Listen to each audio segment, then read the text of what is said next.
Welcome back to the Unplugged Hustle, the space where you get to build yourself without a script handed to you by somebody else. Episode 1 was about power, the fact that you decide more of your life than you think. Episode 2 was about claiming time, making space for your future self. And today, we are stepping into something even more real, becoming a version of yourself you actually respect. Not the one people expect from you, not the one that you fake approval for, and not the one that you shrink into whenever you feel small, but a version that makes you want to respect yourself. Most of us get handed an identity before we even get a chance to speak for ourselves. At home, you're the responsible one, or the troublemaker, or the kid who's supposed to have everything figured out. Your friends have their labels for you too. The athletic, the artist, the brain, the one who always has a comeback. And school loves its categories. Gifted, average, below average, backbencher, as if these words can sum up an entire human being. But here's the deal. Those labels might have pieces of truth in them, but they are not the full picture. The default self is who you become when you stop questioning the role you've been handed. You just fit in, you blend, you play whatever part people expect, no resistance, no curiosity, just autopilot. But identity, the real kind, starts the moment you pause and say, wait, do I even agree with this?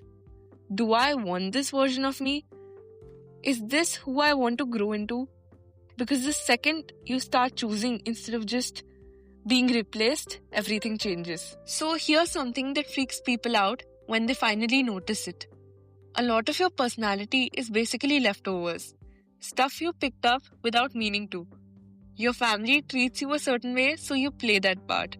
Your friends expect you to be the funny one or the responsible one, so you stick to the script. But after a while, it feels like that's just you. But isn't that wrong?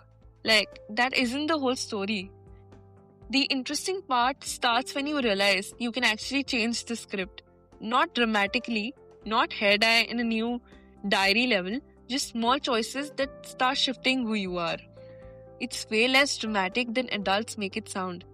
You don't wake up one day and become a brand new person. It's more like quietly deciding, okay, today I am going to do one thing differently. You tell the truth even if it's uncomfortable. You try something and don't quit after the second awkward attempt. You say no once instead of saying yes automatically. That stuff stacks up, and slowly you stop acting like the version of yourself other people assigned. You start acting like someone you actually recognize. It's not loud, it's not aesthetic, and nobody's making a montage out of it. But it's real. And the weird part is no one else gets to define the new version except you. Everyone else eventually catches up. When people talk about working on yourself, it sounds huge and overwhelming. Like you have to reinvent your whole life at once. You don't. Think smaller. Pick one thing you're tired of about yourself. Not 10, 1. Maybe you avoid speaking up when you disagree. Maybe you always leave your homework until the last minute. Maybe you're tired of acting like you don't care when you actually do. Instead of trying to overhaul your personality, change one behavior that's been annoying you. You speak up once. You do the assignment right when it's given, just once. You admit what you care about with that one person that you trust. That's it. And here's the part people miss. That tiny move, that single action, proves to your own brain that you aren't stuck. It's not about becoming a new you overnight. It's about showing yourself that change is possible.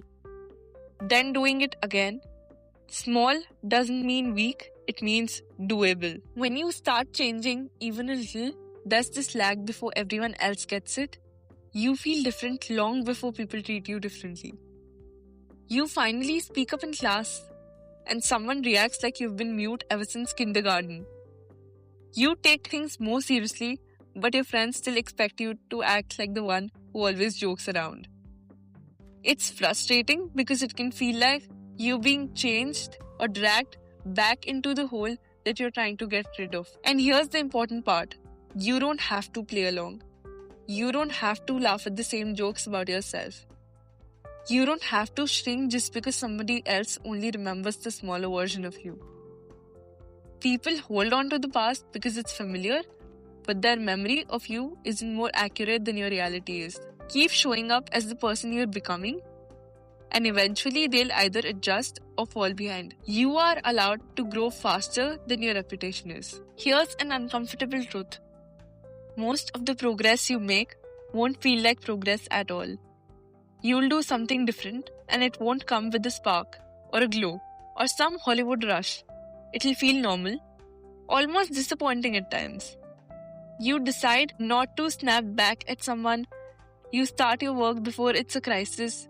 You tell the truth instead of dodging it. And afterwards you think, that's it? Yeah, that's it. Change isn't dramatic while it's happening. It's quiet. It blends into your day. Half the time you only notice it because the situation reminded you of the old version of yourself. The one who would have reacted worse. And the annoying part, no one else is keeping the score. Nobody's paying attention to those tiny differences but you. But here's the twist. That's the moment you actually realize you're the one steering. Not your habits, not your reputation, but you. That's the boring truth about identity. It shifts in the background while you're busy living your life. And one day, you'll notice you don't respond like you used to. And you won't even remember the day it changed. If there's one thing to take away from all of this, it's that you're not stuck with the first version of yourself you ended up with. You didn't choose most of your early habits or labels. But you do get a say in what comes next. You don't need a perfect plan. You don't need to announce anything to anyone. You don't even need other people to notice. All you need is to pay attention to who you're becoming instead of who you were handed. You're allowed to change slowly. You're allowed to grow without permission. You're allowed to leave behind whatever doesn't fit anymore. And the cool part, you don't have to have it figured out today. Just notice where you're drifting and steer yourself where you actually want to be. We'll keep building from there, one episode, one choice, one tiny shift at a time. See you next week.